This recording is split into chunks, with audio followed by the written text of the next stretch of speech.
So ask yourself this: if you were trapped in a dimension that you may have to spend 1,000 years in minimum, would you lose your mind? Would you cry? Would you panic? Because Asa and War definitely do.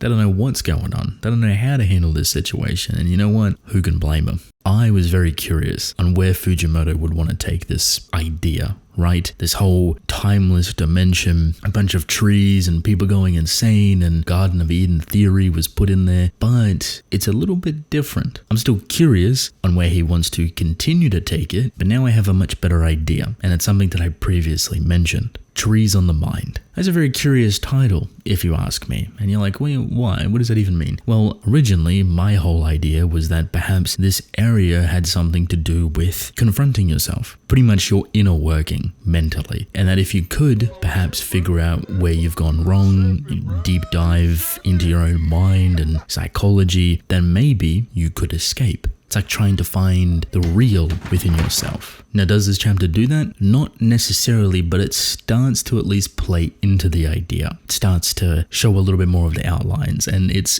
fascinating, but there's also just like a big bombshell right at the end, which I don't think anyone's seen coming. It feels overwhelming, but soul-searchy, but also very much sad and tragic. In the Kagurabachi video, I wrote down what happened in the chapter and then broke it up. I'm going to go off the dome because I think it's kind of funnier for a recap. Asa and War are losing control of themselves. They don't know what to do. They don't know what's going on. They try to shoot themselves. They can't use any of the abilities. Nothing is working. And they try to make the parallel to the Eternity Devil. That's fruitless because it's not the same and it just ends in depression. Typical War situation where if something doesn't go her way, she just gets disappointed and depressed and unmotivated. There's a big back and forth between Asa and War, and you'll notice that throughout the chapter, funny enough, is that it's not consistently War. So it is playing into the mind aspect quite a lot, where they will jump back and forth depending on how scared or overwhelmed they are. It's a small detail, but one that I find important to show just how unstable this place is making their mind. When War is in her little depression slump, she punches a tree, and we meet the first tree person, which we were warned about previously. It's exactly what you think. A person merged with a tree that can still talk. It's horrifying, it's disgusting, also kind of sad, but obviously this freaks War and Asa out and they take off running. Not really sure on where to go or what to do. They encounter the same mysterious guy at the beginning, and he goes on to give us very important information about this place in regards to the trees and the people in them and pretty much how the process works. It's rather fascinating.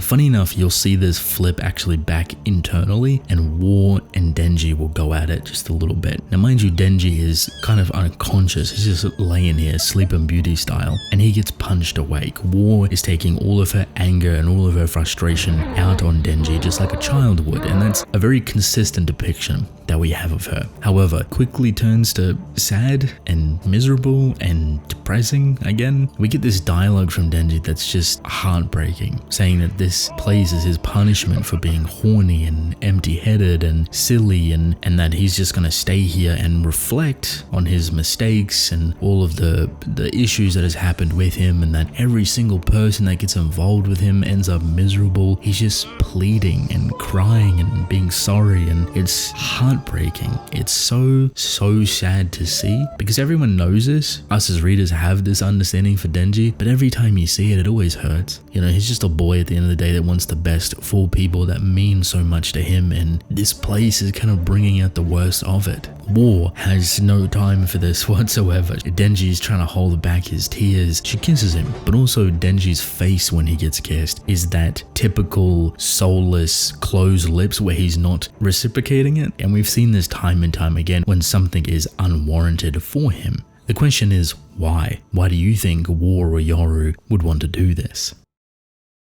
Let's get this elephant out of the room. So we got an explanation for how this place kind of operates, and I find it to be curious. I quote, "If you live here for 1,000 years, you can turn into a tree just like them. Then, when the tree rots away into soil and your mind and your body have become one with nature, you can return to your body in the real world." What exactly does this mean? Like, ask yourself that question. What does this mean? And if your first instinct, your first first brainwave goes to reincarnation, you would be spot on. See, I love the idea that this whole area, this dimension, perhaps has something to do with death and rebirth. Now, originally, I thought it was sinister, that the way aging maneuvered and talked about life and even the 10,000 children she took makes me believe that she's the worst thing ever. But maybe there's something else here. Maybe there's a different interpretation that we just don't see. It's still very horrifying and weird and unknown, but oddly beautiful. That through the passage of time, as much as a torment it may be, you will become one with nature and reincarnated back into the real world.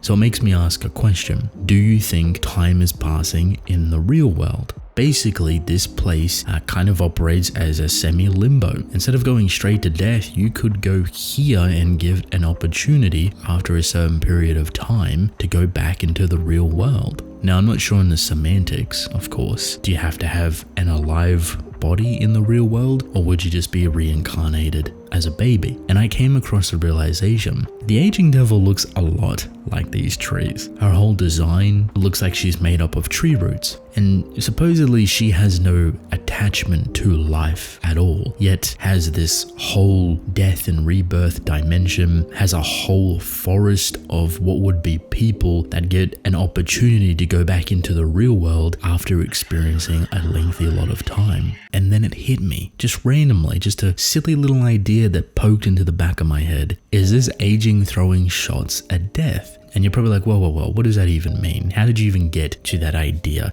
And honestly, I don't really know.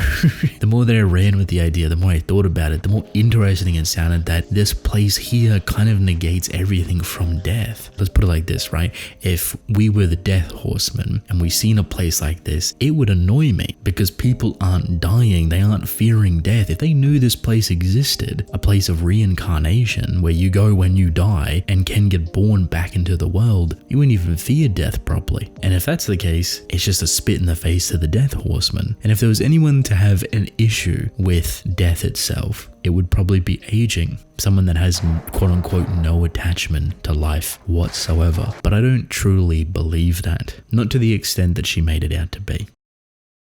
So now we're going to talk Denji and War, because I love them in here. They're so beautiful. Like, these are our characters. These are the best characters that you could ask for. The relationship between them, the duality, the back and forth, the mental hurdles. It's technically 3 characters, but just how they mesh together so beautifully, so effortlessly, makes for such perfect reading experience. Like, I love it. Honestly, I could sit here and glaze all 3 of these characters every single day. I do think this place has amplified this situation. The idea of being here for 1,000 years is horrifying, and then your mind starts to operate very rapidly on how to get out of here. And this is what War and Asa do. They just go back and forth between who controls the body because their state of mind is starting to split. But it's super characterized in their own way. Obviously, Asa is scared and just like, what is going on? Why would you try and shoot yourself? And then War, once had a strong demeanor, is now spiraling